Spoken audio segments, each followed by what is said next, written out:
ಜನನೀಂ ಶಾರದಾಂ ದೇವೀಂ ರಾಮಕೃಷ್ಣಂ ಜಗದ್ಗುರುಂ ಪಾದಪದ್ಮೇ ತಯೋಶ್ರಿತ್ವ ಪ್ರಣಮಾಮಿ ಮುಹುರ್ಮುಹುಃ.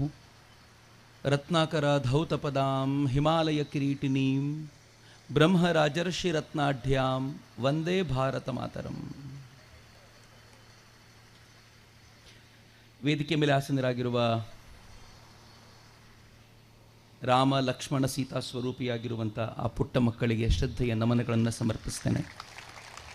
ವೇದಿಕೆ ಮೇಲೆ ಆಸೀನರಾಗುವ ಎಲ್ಲ ಗಣ್ಯರಿಗೂ ನಮಸ್ಕಾರ. ಈ ಕಾರ್ಯಕ್ರಮಕ್ಕೆ ದೊಡ್ಡ ಸಂಖ್ಯೆಯಲ್ಲಿ ಆಗಮಿಸಿ ಉಜಿರೆಗಲ್ಲ ಇಡೀ ರಾಜ್ಯಕ್ಕೆ ಒಂದು ದೊಡ್ಡ ಸಂದೇಶವನ್ನು ಕೊಟ್ಟಿರುವಂಥ ಉಜಿರೆಯ ಸಮಸ್ತ ದೇಶಭಕ್ತ ಬಂಧುಗಳಿಗೆ, ಧರ್ಮಾಭಿಮಾನಿಗಳಿಗೆ, ಹಿಂದೂ ಧರ್ಮವನ್ನು ಏಕರಸವಾಗಿ ಉಳಿಸಬೇಕು ಅನ್ನುವಂಥ ಒಂದು ಬಲವಾಗಿರುವಂಥ ಸಂದೇಶವನ್ನು ಕೊಟ್ಟಂಥವರಿಗೆ ನಾನು ಹಣೆ ಹಚ್ಚಿ ನಮಸ್ಕಾರವನ್ನು ಮಾಡ್ತೇನೆ. ಮಿತ್ರರೇ, ಧರ್ಮಕ್ಕೆ ಆಘಾತವಾದಾಗ ಯಾರು ಸುಮ್ಮನೆ ಕೂತ್ಕೊಳ್ತಾನೋ ಅವನು ಧರ್ಮದ್ರೋಹಿ ಅನ್ನಿಸ್ಕೊಳ್ತಾನೆ. ಧರ್ಮಕ್ಕೆ ಆಘಾತವಾದಾಗ ಕೊನೆ ಪಕ್ಷ ನನ್ನ ಅಟೆಂಡೆನ್ಸ್ ಆದರೂ ಅಲ್ಲಿರಬೇಕು ಅಂತ ಭಾವಿಸಿ ನಿಲ್ತಾನಲ್ಲ, ಅವನು ನಿಜವಾಗ್ಲೂ ಧರ್ಮವೀರ ಅನ್ನಿಸ್ಕೊಳ್ತಾನೆ. ಎಲ್ಲ ಧರ್ಮವೀರರಿಗೆ ಶ್ರದ್ಧೆಯ ನಮನಗಳು. ದೊಡ್ಡ ಸಂಖ್ಯೆಯಲ್ಲಿ ಬಂದಿರುವಂಥ ತರುಣ ಮಿತ್ರರಿಗೆ ನಾನು ಹೃತ್ಪೂರ್ವಕವಾದ ಅಭಿನಂದನೆಗಳನ್ನು ಈ ಹೊತ್ತಿನಲ್ಲಿ ಸಮರ್ಪಿಸ್ತೇನೆ. ಮಿತ್ರ, ಇವತ್ತು ನಾನು ಬಂದ ತಕ್ಷಣ ನೇರವಾಗಿ ಅಲ್ಲಿ ಹಾಲಿಗೆ ಹೋಗಿದ್ದೆ. ಹೋಮ ನಡೀತಿತ್ತು ಅಲ್ಲಿ. 1008 ಬಾರಿ ಅವರು ಹನುಮ ಯಾಗ ಮಾಡಿದ್ದಾರೆ. ಮೊದಲನೇ ಬಾರಿಗೆ ಹನುಮ ಯಾಗದವನ್ನು ಕೇಳಿದ್ದು. ನನಗೆ ಯೂಶ್ವಲಾಗಿ ಹೋದಾಗ ಯಾವ ಮಂತ್ರದಿಂದ ಮಾಡಿದಿರಿ ಅಂತ ಕೇಳೋದು ರೂಢಿ. ಅವ್ರು ಹೇಳಿದರು ಕಂ ಕಪೀಶ್ವರಾಯ ಹೂಂ ಫಟ್ ಸ್ವಾಹ ಅಂತ ಹೇಳಿ ಮಾಡಿದ್ದೀವಿ ಅಂತ. ಯೂಶ್ವಲಾಗಿ ನಾವು ಸ್ವಾಹಾಕಾರ ಕೇಳ್ತೀವಿ, ಹೂಂ ಫಟ್ ಎಲ್ಲಿಂದ ಬಂತು ಅಂತ ಕೇಳಿದೆ ನಾನು ಅವರಿಗೆ. ಅವ್ರು ಹೇಳಿದರು ಬರೀ ಸ್ವಾಹ ಹೇಳಿದರೆ ಅದು ಶಾಂತಿಯುತವಾಗಿರುವಂಥದ್ದು, ದುಷ್ಟಶಕ್ತಿಗಳ ನಾಶಕ್ಕೆ ಹೂಂ ಫಟ್ ಬೇಕಾಗತ್ತೆ ಅಂತ ಹೂಂ ಫಟ್ ಹೇಳಿನೇ ಮಾಡಿದ್ದೀವಿ ಅಂತ. ಇನ್ನು ನಾನೇನು ಹೇಳಬೇಕಾಗಿಲ್ಲ, ಏನು ಹೇಳಬೇಕಾಗಿದೆಯೋ ಅಲ್ಲಿನ ಪುರೋಹಿತರು ಎಲ್ಲ ಹೇಳಿ ಮುಗಿಸಿದ್ದಾರೆ. ಕಾಲ ಬಹಳ ಬದಲಾಗಿದೆ. ಆಧುನಿಕ ಯುಗ, ರಾಮಾಯಣದ ಕಾಲ ಅಲ್ಲ. ರಾಮಾಯಣದ ಕಾಲದಲ್ಲಿ ರಾಮನೇ ಹೋಗಿ ಯುದ್ಧವನ್ನು ಗೆಲ್ಲಬೇಕಾಗಿತ್ತು. ಈಗ ವಾನರ ಸೇನೆಯೂ ಕೂಡ ರಾವಣ ಸಂಹಾರ ಮಾಡಿಬಿಡತ್ತೆ. ಹೀಗಾಗಿ ಬಹಳ ದೊಡ್ಡ ಸಮಸ್ಯೆ ಏನಿಲ್ಲ. ಬಲವಾಗಿ ನಿಲ್ಲಬೇಕಾಗಿರುವಂಥದ್ದು ಅಗತ್ಯ ಇದೆ ಅಷ್ಟೇ. ಮಿತ್ರ, ಇವತ್ತು ರಾಮೋತ್ಸವ. ರಾಮ ಹುಟ್ಟಿ 8000 ವರ್ಷ ಆಯಿತು. ಅತ್ಯಂತ ರೀಸೆಂಟ್ ಡೇಟ್. ಗೊತ್ತಿಲ್ಲ ಇನ್ನು ಎಷ್ಟು 1000 ವರ್ಷಗಳ ಹಿಂದೆ ರಾಮ ಹುಟ್ಟಿದ್ನೋ. ಆದರೆ ಈ ಗ್ರಹ ನಕ್ಷತ್ರಗಳ ಮೂಲಕ ಯಾವಾಗ ರಾಮ ಹುಟ್ಟಿದ್ದ, ಯಾವಾಗ ಕಾಡಿಗೆ ಹೋದ ಅಂತ ವಾಲ್ಮೀಕಿಗಳು ವಿವರಿಸ್ತಾರೋ ಅದನ್ನೆಲ್ಲ ಜ್ಯೋತಿಷ್ಯ ಶಾಸ್ತ್ರದ ಮೂಲಕ ಕಂಪ್ಯೂಟರ್ಗೆ ಕೊಟ್ಟು ತೆಗೆದು ನೋಡಿದಾಗ ಕನಿಷ್ಠ ಪಕ್ಷ 8000 ವರ್ಷಗಳ ಹಿಂದೆ ರಾಮ ಇದ್ದ ಅಂತ ಹೇಳ್ತಾರೆ. ಕನಿಷ್ಠ ಪಕ್ಷ 5,500 ವರ್ಷಗಳ ಹಿಂದೆ ಕೃಷ್ಣ ಇದ್ದ. 5100 ವರ್ಷಗಳ ಹಿಂದಿನಿಂದ ಕಲಿಯುಗ ಶುರುವಾಯಿತು. ಇವೆಲ್ಲ ಲೆಕ್ಕ ನೋಡುವಾಗ ಹಿಂದೂ ಧರ್ಮ ಹೇಳಿದ್ರಲ್ಲ ಹಿರಿಯರು, ಅತ್ಯಂತ ಪ್ರಾಚೀನವಾಗಿರುವಂಥ ಧರ್ಮಗಳಲ್ಲೊಂದು ಅಂತ. ನಾನು ಅದಕ್ಕೊಂದು ಆ್ಯಡ್ ಮಾಡ್ತೀನಿ. ಈ ಸನಾತನ ಧರ್ಮ ಅತ್ಯಂತ ಪ್ರಾಚೀನ ಅಷ್ಟೇ ಅಲ್ಲ, ಅತ್ಯಂತ ಹಳೆಯದ್ದಷ್ಟೇ ಅಲ್ಲ, ಅತ್ಯಂತ ಹಳೆಯ ಇಂದಿನವರೆಗೂ ಬದುಕಿರುವಂಥ ಜಗತ್ತಿನ ಏಕೈಕ ಧರ್ಮ ಈ ಧರ್ಮ. ಯಾವನಾದರೂ ಇದ್ರ ಬಗ್ಗೆ ಮಾತಾಡಿದ್ರೆ ಸುಮ್ಮನಿರ್ತೀವೇನ್ರಿ? ಯಾರೋ ಒಬ್ಬರು ರಾಜಕಾರಣಿಗಳು ಹಿಂದೊಮ್ಮೆ ಹೇಳಿದರು, ಹಿಂದುತ್ವದ ಬಗ್ಗೆ ಒಂದು ತುಚ್ಛವಾಗಿರುವಂಥ ಮಾತನ್ನಾಡಿದರು. ಸಹಿಸ್ಕೊಳ್ಳೋದು ಹೇಗೆ? ಇಡೀ ಸಮಾಜ ಸುಮ್ಮನಿತ್ತು. ನಾವು ಹೇಳಿದ್ವಿ ಸುಮ್ಮನಿರ್ಲಿಕ್ಕೆ ಸಾಧ್ಯವೇ ಇಲ್ಲ. ಯಾವ ಊರಿನಲ್ಲಿ ಆ ರಾಜಕಾರಣಿ ತಾನು ಚುನಾವಣೆಗೆ ನಿಲ್ಲೋಕ್ಕಿಂತ ಮುಂಚೆ ಹಿಂದೂ ಧರ್ಮದ ಬಗ್ಗೆ ಇಷ್ಟು ತುಚ್ಛವಾಗಿ ಮಾತಾಡಿದ್ನೋ ಅವನದ್ದೇ ಊರಿಗೆ ಹೋಗಿ ಅವನಿಗೊಂದು ಉತ್ತರ ಕೊಟ್ಟು ಬರಬೇಕು ಅಂತಂತ ಜಾಗೋ ಹಿಂದೂ ಅಂತ ಹೇಳಿ ನಾವೊಂದು ಕಾರ್ಯಕ್ರಮ ಮಾಡಿ ಬಂದವರು. ಹಿಂದೂ ಧರ್ಮಕ್ಕೆ ಯಾರಾದರೂ ಅವಹೇಳನ ಮಾಡಿದಾಗ, ಹಿಂದೂ ಧರ್ಮದ ಕುರಿತಂತೆ ಏನಾದರೂ ತಂಟೆಗೆ ಬಂದಾಗ ಅದಕ್ಕೆ ಉತ್ತರ ಕೊಡಲಿಕ್ಕೆ ಹಿಂದೂ ಸಮಾಜ ಸದಾ ಸಿದ್ಧವಾಗಿದೆ ಎನ್ನುವಂಥ ಎಚ್ಚರಿಕೆಯನ್ನ ಈ ದೇಶ, ಈ ಧರ್ಮದ ಕಿಂಕರರು ಯಾವತ್ತೂ ಕೊಟ್ಟಿದ್ದಾರೆ ಅನ್ನೋದನ್ನ ಮರಿಬೇಡಿ ಅಂತ. ಹಿಂದೂ ಸಮಾಜದ ವೈಶಿಷ್ಟ್ಯ ಏನು ಗೊತ್ತೇನು? ಹಿಂದೂ ಸಮಾಜದ ತರುಣರು ಸೈಲೆಂಟಾಗಿ ಹೋಗಿ ಕೂತ್ರೆ ಯಾಗ ಮಾಡ್ತಾರೆ. ಸೈಲೆಂಟಾಗಿ ಹೋಗಿ ಕೂತ್ರೆ ಅವರು ಕೂತ ಜಾಗದಲ್ಲಿ ದುರ್ಗಾ ಸಪ್ತಶತಿ ಪಾರಾಯಣ ಮಾಡ್ತಾರೆ. ಸ್ವಲ್ಪ ಕೆಣಕಿ ಎದ್ದು ನಿಲ್ಲಿಸಿದ್ರೆ ರಣಚಂಡಿ ಕಾಳಿಯಾಗಿ ನಿಲ್ತಾರೆ ಅನ್ನೋದನ್ನ ಹಿಂದೂ ಸಮಾಜದ ತರುಣರ ವಿಚಾರದಲ್ಲಿ ಮರೆಯುವಂತಿಲ್ಲ. ಹಿಂದೂ ಸಮಾಜದ ಬಗ್ಗೆ ಒಂದು ಮಾತಿದೆ. ಹಿಂದೂ ಸಮಾಜದ ಬಗ್ಗೆ ಆಡಬೇಕಾದ್ರೆ ತುಂಬಾ ಹೇಳ್ತಾರೆ, ಮಲ್ಕೊಂಡಿರ್ತಾರೆ ಯಾವಾಗಲೂ ಅಂತ. ಆದರೆ ಗೊತ್ತಿರಲಿ ಮಿತ್ರರೇ, ಇದೇ ಸಮಾಜದ ಬಗ್ಗೆ ರಾಮೋತ್ಸವದ ವೇದಿಕೆಯಿಂದ ಹೆಮ್ಮೆಯಿಂದ ಹೇಳ್ತೀನಿ, ಇದೇ ಸಮಾಜದ ಬಗ್ಗೆ ಹೇಳ್ತಾರೆ, ಹಿಂದೂ ಮಲಗಿಕೊಂಡ್ರೆ ಕುಂಭಕರ್ಣ, ಎದ್ರೆ ಆಂಜನೇಯನಾಗಿ ಎದ್ದು ನಿಲ್ತಾನೆ, ಲಂಕೆಗೆ ಬೆಂಕಿ ಹಚ್ಚಿಯೇ ಬರ್ತಾನೆ ಅಂತ ಇದೇ ಹಿಂದೂ ಸಮಾಜದ ಬಗ್ಗೆ ಹೇಳೋದು. ಆದರೆ ಯಾವತ್ತು ಹಿಂದೂ ಈ ಹಿಂದುತ್ವವನ್ನು ಮರಿತಾನೋ ಆವತ್ತು ಮಾತ್ರ ಈ ದೇಶ ಮರೀಲಿಕ್ಕಾಗದೇ ಇರುವಂಥ ಆಘಾತವನ್ನು ಅನುಭವಿಸುತ್ತೆ. ನಾನು ಇತಿಹಾಸದುದ್ದಕ್ಕೂ ಇರುವಂಥ ಆಧಾರಗಳನ್ನು ಕೊಡ್ತೀನಿ ನಿಮಗೆ.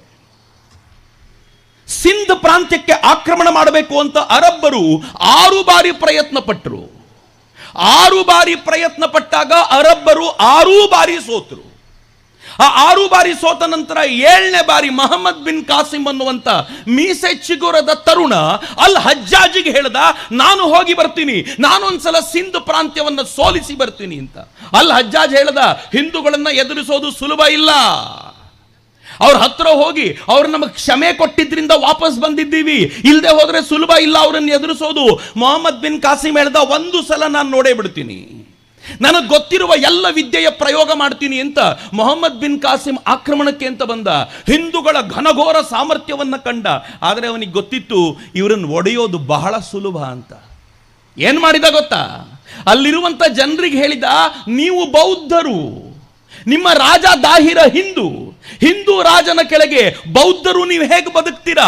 ನನಗೊಂದು ಸ್ವಲ್ಪ ಸಹಕಾರ ಮಾಡಿ, ನಾನು ಹಿಂದೂ ರಾಜನ ಮೂಲೋತ್ಪಾಟನೆ ಮಾಡ್ತೀನಿ, ಈ ದೇಶವನ್ನ ನಿಮ್ಮ ಕೈಗೆ ಕೊಡ್ತೀನಿ ಅಂತ ನಂಬಿಸಿಬಿಟ್ಟ. ಮಿತ್ರೆ, ಜಾತಿ ಹೆಸರಲ್ಲಿ ಹೊಡೆಯೋದು ಇವತ್ತಿನದ್ದಲ್ಲ, ಮೊಹಮ್ಮದ್ ಬಿನ್ ಕಾಸಿಮನ ಪಾಠ.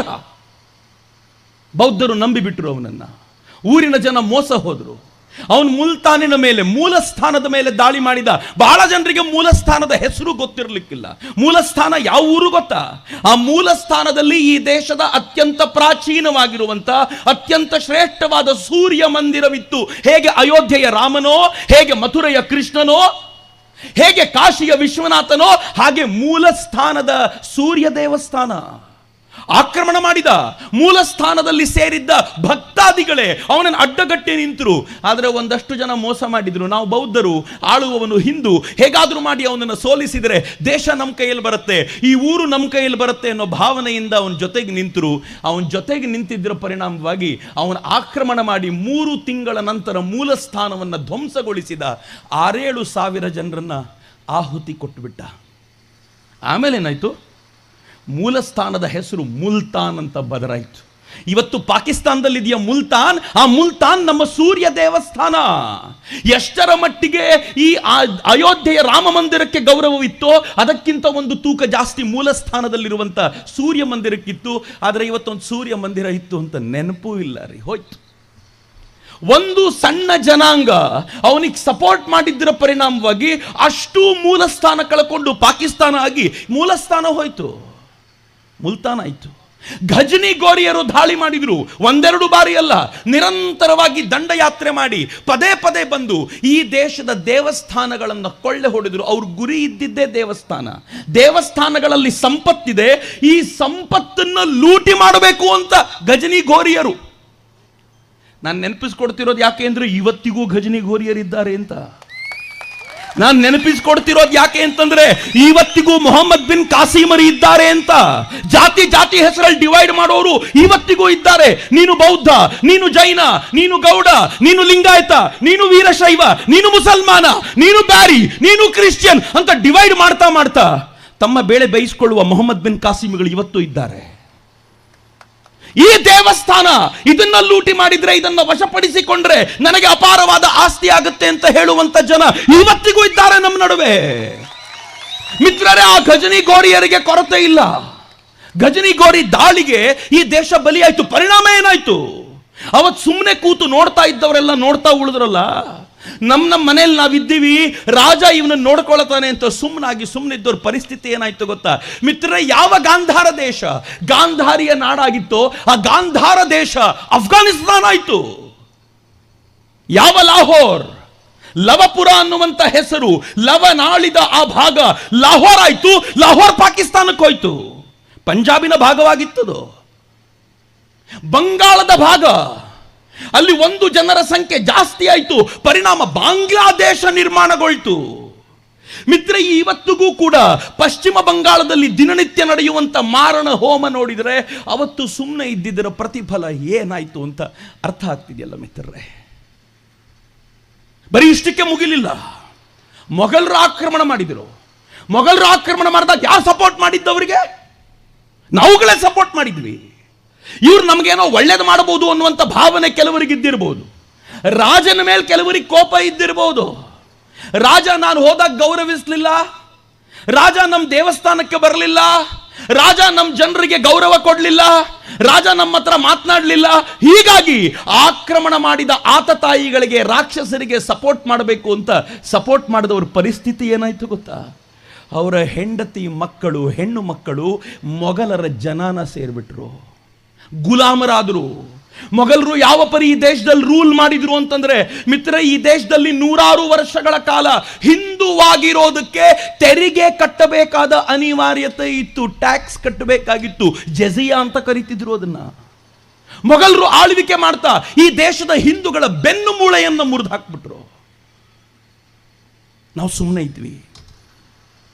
500 ವರ್ಷಗಳ, ನೀವು ಆಲೋಚನೆ ಮಾಡಿ, ಮೊಘಲರ ಕಾಲಕ್ಕೆ ನಾವು ಅಯೋಧ್ಯೆ ರಾಮ ಮಂದಿರನ ಕಳ್ಕೊಂಡ್ವಿ, ಕಾಶಿಯ ವಿಶ್ವನಾಥನನ್ನು ಕಳ್ಕೊಂಡ್ವಿ, ಆ ಕಡೆಗೆ ಹೋದರೆ ನಾವು ಮಥುರಾದ ಆ ಕೃಷ್ಣನ ಜನ್ಮಸ್ಥಾನವನ್ನು ಕಳ್ಕೊಂಡ್ವಿ. ರಾಮ ಮಂದಿರವನ್ನು ಮರಳಿ ಪಡಲಿಕ್ಕೆ 500 ವರ್ಷಗಳ ಫೈಟ್ ಮಾಡಬೇಕಾಗಿ ಬಂತು. ಎಲ್ಲಿಗೆ ಹೋಗಿದ್ರು ಅವತ್ತಿನ ಜನ? ಅವತ್ತೇನಾದರೂ ರಾಮ ಮಂದಿರವನ್ನು ಉಳಿಸಿಕೊಂಡಿದ್ದಿದ್ರೆ 500 ವರ್ಷ ಫೈಟ್ ಮಾಡಬೇಕಾಗಿರಲಿಲ್ಲ ಮಿತ್ರ. 500 ವರ್ಷಗಳ ಹೋರಾಟದ ನಂತರ ನಮ್ಮ ಪುಣ್ಯ, ಸಮರ್ಥರಾಗಿರುವಂಥ ವ್ಯಕ್ತಿಗಳು ಉತ್ತರ ಪ್ರದೇಶಕ್ಕೆ, ಕೇಂದ್ರಕ್ಕೆ ಬಂದಿದ್ರಿಂದ ರಾಮ ಮಂದಿರವನ್ನು ವಾಪಸ್ ಪಡ್ಕೊಳ್ಳಿಕ್ಕಾಯ್ತು. ಇಲ್ಲದೆ ಹೋದ್ರೆ ಸಿಕ್ತಿತ್ತು ಅನ್ಕೊಂಡಿದ್ದೀರಿ? ಅದರ ಆಶ್ಚರ್ಯ ಏನು ಗೊತ್ತೇನು? ಸತ್ಯ 500 ವರ್ಷಗಳ ನಂತರವಾದರೂ ಬೆಳಕಿಗೆ ಬರುತ್ತೆ ಅನ್ನೋದಕ್ಕೆ ರಾಮ ಮಂದಿರ ಉದಾಹರಣೆ. ಇತ್ತೀಚೆಗೆ ಒಬ್ಬ ಪ್ರವಚನಕಾರರ ಮಾತು ಕೇಳ್ತಿದ್ದೆ. ಅವರು ಬಹಳ ಚೆನ್ನಾಗಿ ಹೇಳಿದರು, ರಾಮ ಮಂದಿರದ ಅಡಿಯಲ್ಲಿ ಸಂಪತ್ತಿದೆ ಅಂತ ಅದನ್ನು ಲೂಟಿ ಮಾಡಲಿಕ್ಕೆ, ಆಕ್ರಮಣಕ್ಕೆ ಅಂತ ಬಂದ ಅಫ್ಘಾನಿಸ್ತಾನಿಯರು ಲೂಟಿ ಮಾಡಿಕೊಂಡು ರಾಮ ಮಂದಿರದೊಳಗಿರೋ ಸಂಪತ್ತನ್ನೆಲ್ಲ ಕೊಚ್ಚಿಕೊಂಡು ಹೋದರು. ಆದರೆ ಭಿಕಾರಿಗಳಾಗಿ ಹೋಗಿದ್ದಾರೆ. ಇವತ್ತು ಭಿಕ್ಷೆ ಬೇಡಿ ತಿಂತಾ ಇದ್ದಾರೆ. ಆದರೆ ಇದೇ ರಾಮ ಮಂದಿರ ಯಾವುದನ್ನ ಪೂರ್ತಿ ಲೂಟಿ ಮಾಡಿ ಧ್ವಂಸಗೊಳಿಸಿ ಮತ್ತೊಂದು ಕಟ್ಟಡವನ್ನು ಅಲ್ಲಿ ನಿರ್ಮಿಸಲಾಗಿತ್ತೋ ಅದೇ ರಾಮ ಮಂದಿರಕ್ಕೆ ಇವತ್ತು ಹೆಂಗಿದೆ ಗೊತ್ತೇನು? ರಾಮನ ಸೂರ್ಯ ತಿಲಕಕ್ಕೆ 106 ಕೋಟಿ ರೂಪಾಯಿಯ ವಜ್ರ ಇದೆ. ರಾಮನ ಮೈ ಮೇಲೆ ಹಾಕಿರುವಂತ ಒಡವೆಗಳು 106 ಕೋಟಿ ರೂಪಾಯಿದ್ದು. ರಾಮ ಮಂದಿರದಲ್ಲಿರುವಂತ ಚಿನ್ನದ ಬಾಗಿಲು 106 ಕೋಟಿ ರೂಪಾಯಿದು. ಯಾವ ರಾಮ ಮಂದಿರದ 1 ರೂಪಾಯಿಯನ್ನು ನೀವು ಲೂಟಿ ಮಾಡ್ಕೊಂಡು ಹೋಗಿದ್ರೋ ಆ ರಾಮಲಲ್ಲ, ಈಗ ಮತ್ತೆ ಅದೇ ಸಿರಿವಂತಿಕೆಯಲ್ಲಿದ್ದಾನೆ. ಆದರೆ ಎಲ್ಲಿಂದ ಲೂಟಿ ಮಾಡ್ಕೊಂಡು ತಗೊಂಡು ಹೋಗಿದ್ರೋ ಆ ಜನ ಇವತ್ತಿಗೂ ಭಿಕಾರಿಗಳಾಗಿದ್ದಾರೆ. ಅಂದ್ರೆ 500 ವರ್ಷದ ನಂತರವೂ ರಾಮ ತನ್ನ ಪ್ರಭಾವವನ್ನು ತೋರಿಸ್ತಾನೆ ಅನ್ನೋದಕ್ಕೆ ಮತ್ತೇನಿರಬೇಕು? ಆದರೆ ಸುಮ್ಮನಿದ್ರೆ ಆಗೋದಿಲ್ಲ ಮಿತ್ರರೇ. ಹಿಂದೂ ಸಾಗರದ ಬಿಂದು ಬಿಂದುಗಳೇ ಒಂದುಗೂಡಿ ಬನ್ನಿ, ತಾಯಿ ಭಾರತೀಯ ಪಾದ ಪದ್ಮಗಳ ಪೂಜಿಸೋಣ ಬನ್ನಿ ಅಂತ ಸುಮ್ಮನೆ ಹೇಳಲಿಲ್ಲ. ಒಂದೊಂದು ಬಿಂದುವು ಒಟ್ಟಾಗಿ ಬರುವಂಥ ಸಮರ್ಥವಾಗಿರುವಂಥ ಸಂದರ್ಭ ಇದು. ನನಗಿವತ್ತು ನಿಮ್ಮೆಲ್ಲರನ್ನು ನೋಡಿದವಾಗ ಆ ಆನಂದ ಅನಿಸುತ್ತೆ.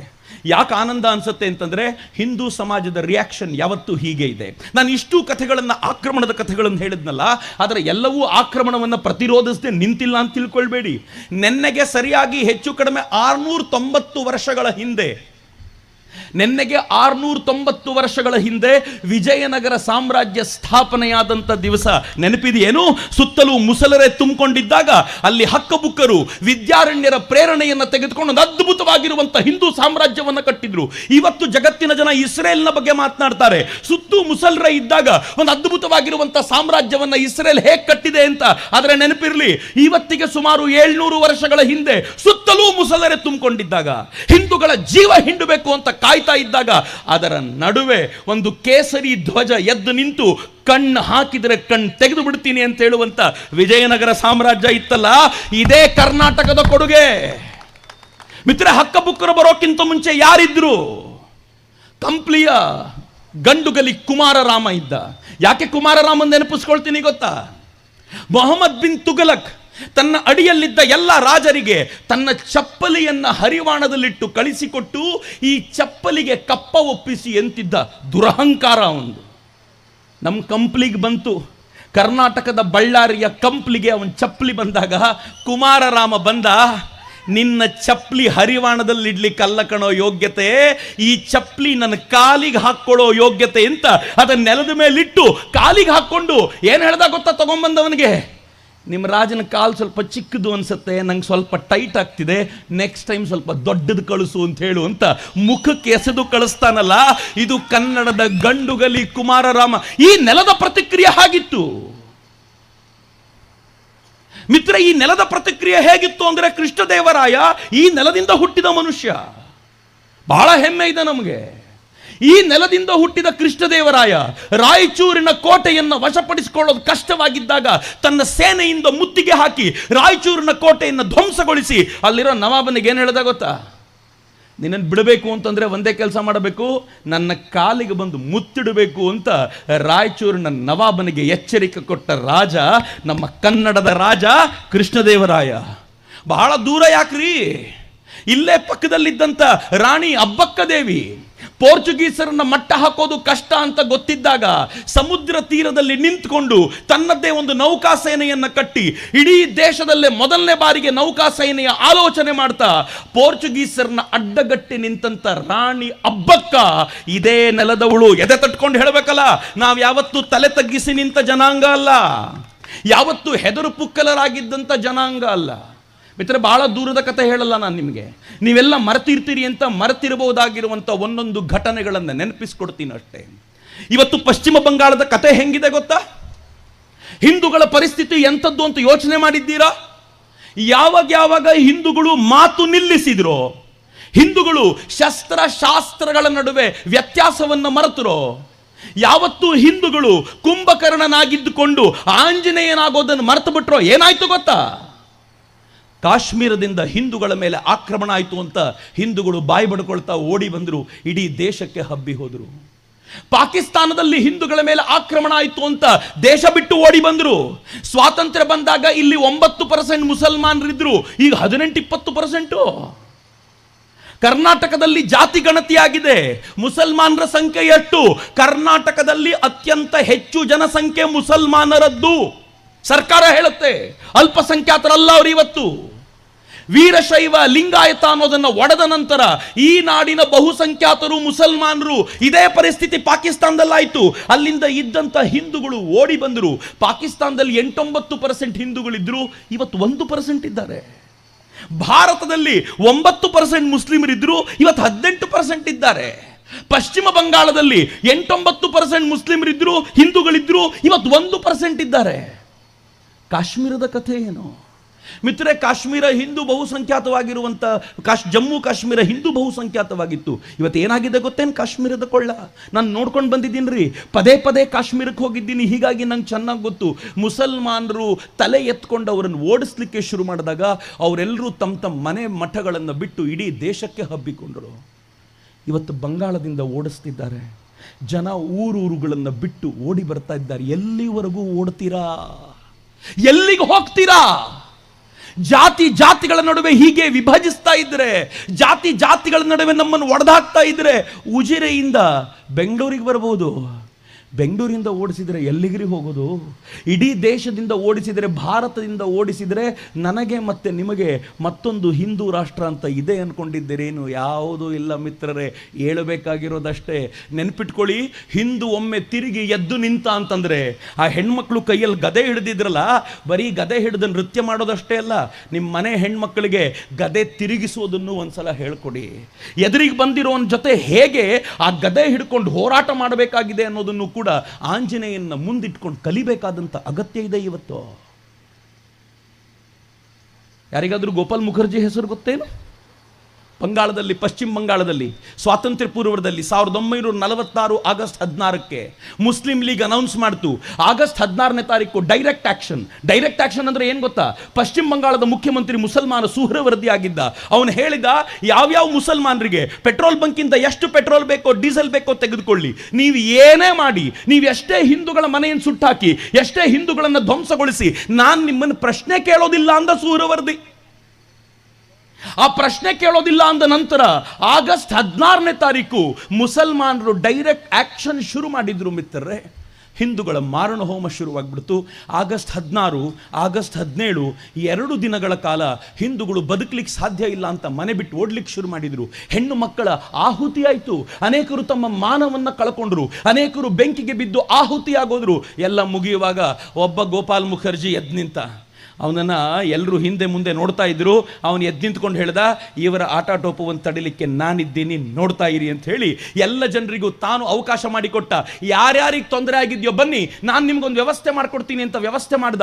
ತರುಣರಿಗೆ ಹೇಳ್ದ, ನಿಮಗೆ ಬೇಕಾಗಿರುವ ಶಸ್ತ್ರಗಳನ್ನು ನಾನು ಕೊಡ್ತೀನಿ, ಅವರು ಡೈರೆಕ್ಟ್ ಆಕ್ಷನ್ ಮಾಡಿದ್ರೆ ಹುಡುಕಿ ಬಡಿಬೇಕಾಗಿರುವಂತ ಅಗತ್ಯ ಇದೆ ಅಂತ. ಆಗಸ್ಟ್ 18ನೇ ತಾರೀಕು ಅವನು ಕೆಲಸ ಶುರು ಮಾಡಿದ. ಅವನು ಹುಚ್ಚಾಪಟ್ಟೆ ಎಲ್ಲ ಮುಸಲ್ಮಾನರಲ್ಲಿ ದಾಳಿ ಮಾಡಲಿಲ್ಲ. ಯಾವ್ಯಾವ ಮುಸಲ್ಮಾನರು ಆಕ್ರಮಣಕ್ಕೆ ಅಂತ ಬರ್ತಿದ್ರು ಹುಡುಕಿ ಅವರನ್ನು ಬಡಿದು ಕೊಂದ. ನಾನು ಈ ಮಾತನ್ನು ಹೇಳಬೇಕಾದ್ರೆ ಎಚ್ಚರಿಕೆಯಿಂದ ಹೇಳ್ತೀನಿ, ಯಾಕೆಂದ್ರೆ ಹಿಸ್ಟ್ರಿಯ ಪುಟದಿಂದ ಹೇಳ್ತಿದ್ದೀನಿ. ನಂಗೆ ಗೊತ್ತಿದೆ, ನಮ್ಮ ಉಜಿರೆಯ ಪೊಲೀಸರು ರೆಕಾರ್ಡ್ ಮಾಡ್ಕೊಳ್ತಿರ್ತಾರೆ, ಚಕ್ರವರ್ತಿಗೆ ಎಲ್ಲೆಲ್ಲಿ ಕೇಸ್ ಹಾಕ್ಬೋದು ಅಂತ. ಹಾಕ್ಕೊಡ್ರಿ, ಸಾಕಾಗೋಗಿದೆ. ನಾನು ಈ ಕೇಸನ್ನು ನೋಡಿ ಸಾಕಾಗೋಗಿದೆ. ನೀವು ಯಾವಾಗ ಅಟ್ರಾಸಿಟಿ ಕೇಸ್ ಹಾಕ್ತೀರಾ? ಯಾವಾಗ? ನಾನು ನಮ್ಮ ಹಿಂದೂ ಹುಡುಗರಿಗೆ ನೀವು ಪ್ರೀತಿ ಮಾಡ್ರಪ್ಪ ಅಂತಂದ್ರೆ ಹೆಡ್ ಸ್ಪೀಚ್ ಅಂದರು. ನಾನು ಹೇಳಿದ್ದು ಪ್ರೀತಿ ಮಾಡ್ರಪ್ಪ ಅಂತ.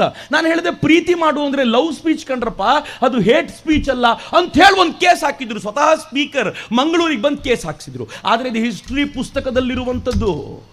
ನೀವು ಇವತ್ತಿಗೂ ಮನೆಗೆ ಹೋದ ನಂತರ ಹಿಸ್ಟ್ರಿ ಪುಸ್ತಕ ತೆಗಿರಿ. ಹಿಸ್ಟ್ರಿ ಪುಸ್ತಕ ತೆಗೆಯೋದು ಕಷ್ಟ ಆದರೆ ಬರೀ ಗೂಗಲ್ ಸರ್ಚ್ ಮಾಡ್ತಾ ಗೋಪಾಲ್ ಮುಖರ್ಜಿ, ಗೋಪಾಲ್ ಪಾಠ, ಆತ ಬಂಗಾಳದ ರಯಟ್ಸ್ ಅಂತ ಹಾಕಿ ನೋಡಿ, ಅವನ ಕತೆ ಬರುತ್ತೆ.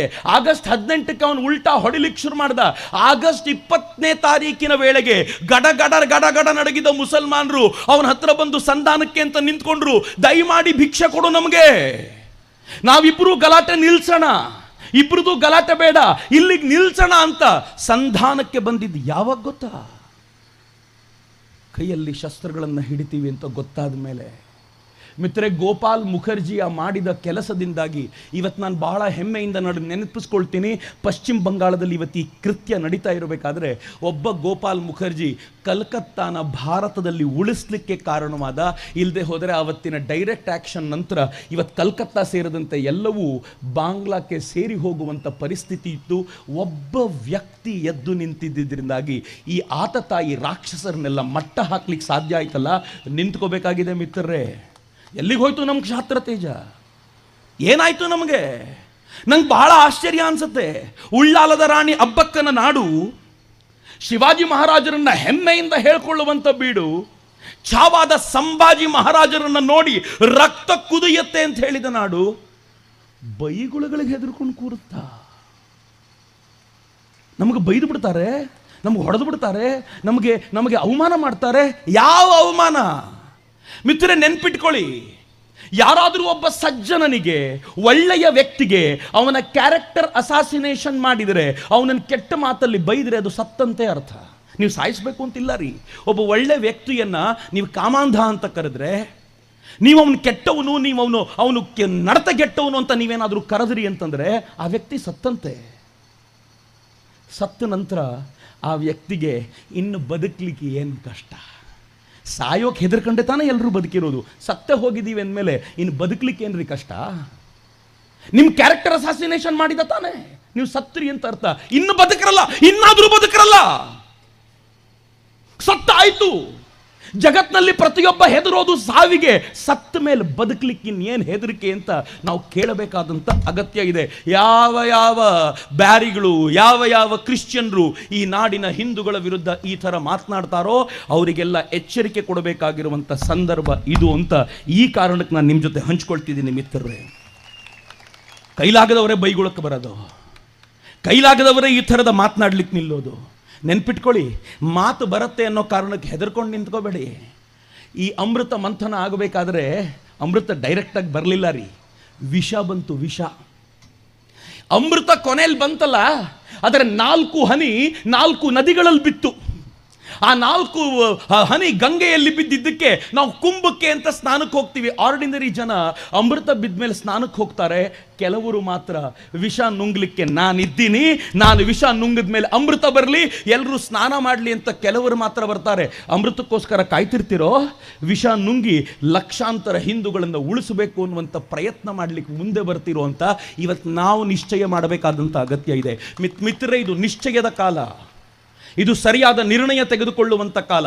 ಸ್ವಲ್ಪ ಎಡವಟ್ಟಾದರೆ, ಇನ್ನೂ ಮಲಗಿದ್ರೆ ನೀವು ಹೇಳುವ ಸಂದರ್ಭದಲ್ಲಿ ಭಾರತನೇ ಇರೋದಿಲ್ಲ ರೀ. ಭಾರತದ ಪರಿಸ್ಥಿತಿ ಅಷ್ಟು ಕೆಟ್ಟದ್ದಾಗಿದೆ ಅಂತ ನಾನು ಹೇಳಲಿಕ್ಕೆ ಇಚ್ಛೆ ಪಡ್ತೀನಿ. ನನಗೆ ಆ ಕಾರಣಕ್ಕೆ ಬಹಳ ಖುಷಿಯಾಗೋದು ವಿಶ್ವ ಹಿಂದೂ ಪರಿಷತ್ ಮತ್ತು ಬಜರಂಗ ದಳದ ಮೇಲೆ. ಎಷ್ಟು ವಿಷ ನುಂಗಿದ್ರು, ನೀವೇನು ಕಡಿಮೆ ಕೊಟ್ರೇನು ವಿಷ? ನೀವು ಅಂದರೆ ನೀವೇ ಅಲ್ಲ, ಸಾಮಾನ್ಯ ಜನ. ಏನಂದ್ವಿ? ಪುಂಡರು, ದನ ಹಿಡಿಲಿಕ್ಕೆ ಹೋಗ್ತಾರೆ, ಇವ್ರಿಗೆ ತಲೆ ಕೆಟ್ಟಿದೆ, ಇವರು ಸುಖ ಸುಮ್ಮನೆ ಲವ್ ಜಿಹಾದ್ ಅಂತ ಮಾತನಾಡ್ತಿರ್ತಾರೆ, ಇವರು ಸುಖ ಸುಮ್ಮನೆ ಭಡಕಾಯಿಸ್ತಾರೆ ಜನರನ್ನ, ಜನಸಂಖ್ಯೆ ಜಾಸ್ತಿ ಆಗೋಗಿದೆ, ಒಂದೇ ಜನಸಂಖ್ಯೆ ಜಾಸ್ತಿ ಆಗೋಗಿದೆ. ಎಷ್ಟು ವಿಷ ಕಾರಿದ್ರು ಅಷ್ಟು ವಿಷವನ್ನು ನುಂಗಿ ಇವತ್ತಿಗೂ ಕೂಡ ಬಲವಾಗಿ ನಿಂತಿದೆಯಲ್ಲ ವಿಶ್ವ ಹಿಂದೂ ಪರಿಷತ್ ಬಜರಂಗ ದಳ. ಇವತ್ತು ಜನ ಹೇಳ್ತಾರೆ ನೀವು ವಿಷವನ್ನ ನುಂಗಿ ಹೀಗೆ ಬೆಳೆದು ನಿಂತರಲ್ಲ ಅಂತ. ನಾನು ಆ ಕಾರಣಕ್ಕೆ ಅಪರೂಪದ ನಮಸ್ಕಾರ ಅವರಿಗೆ ಸಲ್ಲಬೇಕು ಅಂತ ಹೇಳ್ತೀನಿ ಮಿತ್ರರೇ. ಆ ವಿಷ ನುಂಗೋದ್ರಲ್ಲಿ ನಾವು ನಿಲ್ಲಬೇಕು. ನಿಮ್ದು ಮಾತ್ರ ಕೆಲಸ ಅಲ್ಲ, ಅಗತ್ಯ ಬಿದ್ದರೆ ಸಮಾಜದಲ್ಲಿರುವಂಥ ಈ ವಿಷವನ್ನು ನಾವು ನುಂಗ್ಲಿಕ್ಕೆ ಸಿದ್ಧ ಇದ್ದೀವಿ ಅಂತ. ಯಾರು ಆದರ್ಶ ವಿಷ ನುಂಗ್ಲಿಕ್ಕೆ? ವಿಷ ನುಂಗ್ಲಿಕ್ಕೆ ಆದರ್ಶ ಒಂದು ಕಡೆಯಿಂದ ಶಿವ ಅಂತ ಕರೀತಾರೆ, ಧರ್ಮಸ್ಥಳದ ಮಂಜುನಾಥನೇ ಆದರ್ಶ. ಇಷ್ಟೇ ಅಲ್ಲ, ನಮಗೆ ರಾಮನೂ ಕೂಡ ಆದರ್ಶ ವಿಷ ನುಂಗ್ಲಿಕ್ಕೆ. ರಾಮ ಹೇಳಿದ್ದಾನೆ, ಕಷ್ಟ ಬರುತ್ತೆ ಅಂತ ತಲೆ ಕೆಡಿಸ್ಕೊಳ್ಬೇಡ್ರಪ್ಪ, ಇದರ ನಂತರ ಸುಖ ಬರುತ್ತೆ ಅಂತ. ರಾಮ ಬಾಲ್ಯದಲ್ಲಿ ರಾಮೋತ್ಸವ ಆಗಿದ್ದರಿಂದ ರಾಮನ ಕಥೆಗಳನ್ನು ನೆನಪಿಸ್ಕೊಡ್ತೀನಿ. ಎಷ್ಟು ಹತ್ತಿರದ ಕನೆಕ್ಷನ್ ನೋಡಿ ನಮಗೆ. ಬಾಲ್ಯದಲ್ಲಿ ರಾಮ ಯೌವನಕ್ಕೆ ಬಂದಾಗ ವಿಶ್ವಾಮಿತ್ರರು ಬಂದು ಕೇಳ್ತಾರೆ ಅವರ ಅಪ್ಪನ್ನ, ನಿಮ್ಮ ಮಗನನ್ನ ರಾಕ್ಷಸ ಸಂಹಾರಕ್ಕೆ ಕಳಿಸ್ಕೊಡಿ ಅಂತ. ಅಪ್ಪ ಹೇಳ್ತಾನೆ, ಬೇಡ ರೀ ಚಿಕ್ಕ ಹುಡುಗ, ನಾನು ಬೇಕಿದ್ರೆ ಬರ್ತೀನಿ, ಅವನು ಯಾಕೆ ಅಂತಂದ್ರೆ ವಿಶ್ವಾಮಿತ್ರರು ಕೋಪಿಸ್ಕೊಂಡಿದ್ದು ನೋಡಿ ವಸಿಷ್ಠರು ಕಳಿಸು ಅಂತಂದ್ರು. ರಾಮ ರಾಕ್ಷಸ ಸಂಹಾರ ಮಾಡಿದ, ಅಲ್ಲಿಗೆ ಮುಗಿಯುತ್ತೆ ಅನ್ಕೊಂಡ್ರೆ ಬರಬೇಕಾದ್ರೆ ಸೀತೆಯನ್ನು ಕರ್ಕೊಂಡು ಬಂದ. ಎಂಥ ಭಾಗ್ಯ! ಹೋಗಬೇಕಾದ್ರೆ ಕಷ್ಟ ಅನ್ಕೊಂಡಿದ್ರು, ಬರಬೇಕಾದ್ರೆ ಮುದ್ದಾದ ಸೊಸೆಯನ್ನು ಕರ್ಕೊಂಡು ಬಂದ. ಎಂಥ ಪುಣ್ಯ, ಎಂಥ ಭಾಗ್ಯ ದಶರಥಂದು. ಆದರೆ ಎಲ್ಲವೂ ಖುಷಿಯಾಗಿದೆ ಅಂತ ಗೊತ್ತಾದಾಗ ರಾಮ ಸುಮ್ಮನಾಗಲಿಲ್ಲ. ರಾಮನಿಗೆ ಪಟ್ಟಾಭಿಷೇಕ ಮಾಡಬೇಕು ಅಂತ ಅಪ್ಪನಿಗೆ ಆಸೆ ಆಯಿತು. ಪಟ್ಟಾಭಿಷೇಕ ನಾಳೆ ಬೆಳಗ್ಗೆ ಆಗಬೇಕು. ಆ ಬೆಳಗಿನ ಹೊತ್ತಿನಲ್ಲಿ ಅವನನ್ನು ಕರೆದು ಕಾಡಿಗೆ ಹೋಗಬೇಕು ಅಂತ ಕಳಿಸಿದರು. ಸುಖ ಯಾವತ್ತು ಬರುತ್ತೋ ಹಿಂದೆ ಕಷ್ಟ ಬರುತ್ತೆ, ಆದರೆ ಕಷ್ಟವನ್ನು ಬೇಜಾರಿಂದ ಸ್ವೀಕರಿಸಬೇಡಿ, ಎದುರಿಸಲಿಕ್ಕೆ ಸಜ್ಜಾಗಿ ನಿಂತ್ಕೊಳ್ಳಿ. ರಾಮ ಕಾಡಿಗೆ ಹೋದವನು ಕಾಡಿನಲ್ಲಿ ಕಷ್ಟ ಆಗುತ್ತೆ ಅಂದ್ಕೊಂಡ್ರೆ ಇಂಥ ಒಳ್ಳೆಯ ಏಕಾಂತ ಗಂಡ ಹೆಂಡತಿ ಇರದಿ ನೀ ಎಲ್ಲಿ ಸಿಗಬೇಕು ಅವನಿಗೆ? ಸೀತೆಯೊಂದಿಗೆ ಆರಾಮಾಗಿ ಕಾಲ ಕಳೀತಿದ್ದ, ಸುಖ ಬಂತು ಅವನಿಗೆ. ಸುಖ ಬಂದಿದೆ ಅನ್ಕೊಳ್ಳೋ ವೇಳೆಗೆ ಸರಿಯಾಗಿ ರಾವಣ ಬಂದು ಸೀತೆಯನ್ನು ಹೊತ್ಕೊಂಡು ಹೋದ. ದುಃಖ ಬಂತು, ಅವನು ಬಹಳ ದುಃಖಿತನಾಗಿದ್ದಾನೆ ಅನ್ಕೊಂಡಾಗ ಹನುಮಂತನಂತ ಆತ್ಮೀಯ ಸಖನ ಮಿತ್ರತ್ವ ಸಿಕ್ತು. ಏನ್ ಪುಣ್ಯ!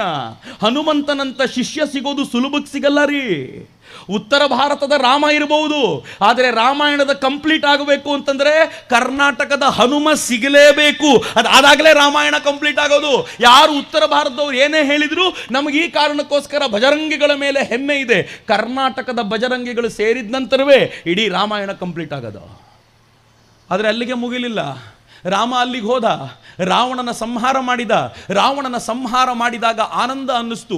ಅದ್ಭುತವಾಗಿರುವಂತಹ ಸಾಮ್ರಾಜ್ಯ, ಚಿನ್ನ ವಜ್ರ ವೈಢೂರ್ಯಗಳಿಂದ ಕೂಡಿದ ಸಾಮ್ರಾಜ್ಯ. ಲಕ್ಷ್ಮಣ ಹೇಳ್ದ, ಅಯೋಧ್ಯೆ ಯಾಕೆ, ಇಲ್ಲೇ ಇರೋಣ. ರಾಮ ಅಂದ, ಅಪಿ ಸ್ವರ್ಣಮಯಿ ಲಂಕಾ ನಮೇ ಲಕ್ಷ್ಮಣ ರೋಚತೆ ಜನನಿ ಜನ್ಮಭೂಮಿಶ್ಚ ಸ್ವರ್ಗಾದಪಿ ಗರಿಯಸಿ. ನಾನು ಸ್ವರ್ಗಕ್ಕೆ ವಾಪಸ್ ಹೋಗಬೇಕು ಅಂತ ಪುಷ್ಪಕ ವಿಮಾನ ಹತ್ತಿ ಸ್ವರ್ಗಕ್ಕೆ ಬಂದು ಅಯೋಧ್ಯೆಯನ್ನು ಆಳ್ತೀನಿ ಅನ್ಕೊಳ್ಳೋ ಹೊಟ್ಟೊತ್ತಿಗೆ ರಾಜನಿಗೆ ಯಾರೋ ಕಂಪ್ಲೇಂಟ್ ಮಾಡಿದ್ರು. ಪಾಪ ಇಷ್ಟು ವರ್ಷಗಳ ನಂತರ ಸೀತೆ ಜೊತೆಗೆ ಒಂದಾಗಿದ್ದ, ಮತ್ತು ಸೀತೆಯನ್ನು ವಾಪಸ್ ಕಳಿಸ್ಬೇಕಾಗಿ ಬಂತು. ಸೀತೆ ಮತ್ತೆ ವಾಪಸ್ ಸಿಕ್ಕಿದ್ಲು. ಎಷ್ಟು ಚೆನ್ನಾಗಿದೆ ನೋಡಿ. ಯಾವ್ಯಾವ ಕಷ್ಟ ಇದೆಯೋ, ಯಾವ್ಯಾವ ದುಃಖ ಇದೆಯೋ, ಯಾವ್ಯಾವ ನೋವಿದೆಯೋ ಅದು ಪರಿಹಾರವಾಗುತ್ತೆ, ಬೆಳಕು ಬಂದೇ ಬರುತ್ತೆ ಅಂತ ರಾಮಾಯಣ ನಮಗೆ ಹೇಳುತ್ತೆ. ಈ ಬೆಳಕಿನ ಕಾಲ ಬಂದಿದೆ ಮಿತ್ರರೇ, ಬೆಳಕು ಬರುವಂಥ ಹೊತ್ತು ಇದು. ಇಲ್ಲದೆ ಹೋಗಿದ್ರೆ 75 ವರ್ಷಗಳ ನಂತರ ಈ ದೇಶಕ್ಕೆ ನರೇಂದ್ರ ಮೋದಿ ಅಂತ ಪ್ರಧಾನಿ ಸಿಗೋದು ಸಾಧ್ಯ ಇತ್ತೇನ್ರಿ? ಎಂಥ ಬೆಳಕಿದು! ಈ ದೇಶದ ಜನ ಯಾರು ಜಾತಿ ಹೆಸರುಗಳಲ್ಲಿ ಡಿವೈಡ್ ಆಗಿದ್ದಾರೋ ಅವರೆಲ್ಲರೂ ಒಟ್ಟಾಗಿ ನಮಗೊಬ್ಬ ಸಮರ್ಥ ಹಿಂದೂ ನಾಯಕ ಬೇಕು ಅಂತ ಒಟ್ಟಾಗಿ ವೋಟ್ ಮಾಡಿದ್ದಾರೆ ಅಂತಂದ್ರೆ ಬೆಳಕಲ್ವೇನಿದು ಮಿತ್ರ? ಈ ಬೆಳಕಿನ ಪ್ರಭಾವ ಎಂಥದ್ದು! ಇವತ್ತಿನ ರಾಷ್ಟ್ರ ಹೆಂಗಿದೆ? ಆರ್ಡಿನರಿ ರಾಷ್ಟ್ರ ಅಲ್ಲ ಇದು. ಎಂಥ ಬೆಳಕು ನಮಗೆ ಅಂತಂದ್ರೆ 500 ವರ್ಷಗಳ ನಂತರ ರಾಮ ಮಂದಿರ ಆಯಿತು. ನನ್ನ ತಾತ ಎಷ್ಟು ಫೈಟ್ ಮಾಡಿದ್ರೋ ಏನೋ ಗೊತ್ತಿಲ್ಲ, ನೋಡ್ಲಿಕ್ಕೆ ಸಿಗಲಿಲ್ಲ. ನಮ್ಮಪ್ಪ ಇಟ್ಟಿಗೆ ಕೊಟ್ಟಿದ್ರು ರಾಮ ಮಂದಿರಕ್ಕೆ. ಅವರಿಗೆ ರಾಮ ಮಂದಿರ ನಿರ್ಮಾಣ ಆಗುವಾಗ ಟಿವಿಯಲ್ಲಿ ನೋಡಿದ್ರು ಅಷ್ಟೇ, ಹೋಗೋಷ್ಟು ಶಕ್ತಿ ಇಲ್ಲಪ್ಪ ಅಂದರು. ನಾನು ನೀವು ಎಷ್ಟು ಹೋರಾಟ ಮಾಡಿದ್ವೋ ಗೊತ್ತಿಲ್ಲ, ರಾಮ ಮಂದಿರಕ್ಕೆ ಹೋಗಿ ನಿಂತು ರಾಮ ಲಲ್ಲಾನಿಗೆ ನಮಸ್ಕಾರ ಮಾಡೋ ಭಾಗ್ಯ ನಮಗೆ ಸಿಕ್ತು. ಏನು ಪುಣ್ಯ ನಮ್ಮದು! ಕಾಶಿ ವಿಶ್ವನಾಥನಿಗೋಸ್ಕರ ಎಷ್ಟು ಜನ ಪ್ರಾರ್ಥಿಸಿಕೊಂಡಿದ್ರು. ಗಲ್ಲಿಗಳ ಮೂಲಕ ವಿಶ್ವನಾಥನ ದರ್ಶನಕ್ಕೆ ಹೋಗಬೇಕಾಗಿತ್ತು. ಆದರೆ ಅದೇ ಕಾಶಿ ವಿಶ್ವನಾಥ ಇವತ್ತು ವಿಸ್ತಾರವಾಗಿರುವಂತ ಕಾರಿಡಾರ್ನಲ್ಲಿದ್ದಾನೆ. ಈ ಜನಾರ್ದನದ ಈ ಗ್ರೌಂಡ್ನ ಆವರಣದಲ್ಲಿ ನೀವು ಎಷ್ಟು ಆವರಣ ನೋಡ್ತಿರಲ್ಲ, ಇದಕ್ಕಿಂತ 4 ಪಟ್ಟು ದೊಡ್ಡ ಆವರಣವನ್ನ ಇವತ್ತು ವಿಶ್ವನಾಥನಿಗೆ ಮಾಡಿಕೊಡಲಾಗಿದೆ. ನಮ್ಮ ಕಾಲಘಟ್ಟದ ಭಾಗ್ಯ ಇದು. ನಾನು ಈ ದೇಶವನ್ನು ಬಹಳ ಹೆಮ್ಮೆ ಪಡ್ತೀನಿ. ಗಂಗಾ ನದಿಯನ್ನು ನರೇಂದ್ರ ಮೋದಿ ಅವರು ಕ್ಲೀನ್ ಮಾಡ್ತೀನಿ ಅಂದ್ರು, ಕಾಶಿ ಕಾರಿಡಾರ್ ನಿರ್ಮಾಣ ಆಯಿತು. ಗಂಗೆ ದಡದಲ್ಲಿದ್ದಾನವನು. ಸರಯೂ ನದಿಯನ್ನು ಕ್ಲೀನ್ ಮಾಡ್ತೀವಿ ಅಂತಂದ್ರು, ರಾಮ ಮಂದಿರ ನಿರ್ಮಾಣ ಆಯಿತು. ಈಗ ಅವರು ಮಥುರಾ ಕ್ಲೀನ್ ಮಾಡ್ತೀನಿ, ಅವರು ಯಮುನಾ ಕ್ಲೀನ್ ಮಾಡ್ತೀನಿ ಅಂತಿದ್ದಾರೆ. ಬಹಳ ದೂರ ಇಲ್ಲ, ಮಥುರಾದ ಕೃಷ್ಣ ಕೂಡ ಮುಕ್ತಿ ಹೊಂದುತ್ತಾನೆ. ನನ್ನ ಮತ್ತು ನಿಮ್ಮ ಭಾಗ್ಯ ಇದೆ, ಕೃಷ್ಣ ಮಂದಿರವನ್ನು ನೋಡುವಂಥ ಭಾಗ್ಯ ನಮಗೆ ಸಿಗುತ್ತೆ. ಆದರೆ ಇಲ್ಲಿಗೆ ನಿಲ್ಲಲಿಲ್ಲ ಮಿತ್ರರೇ.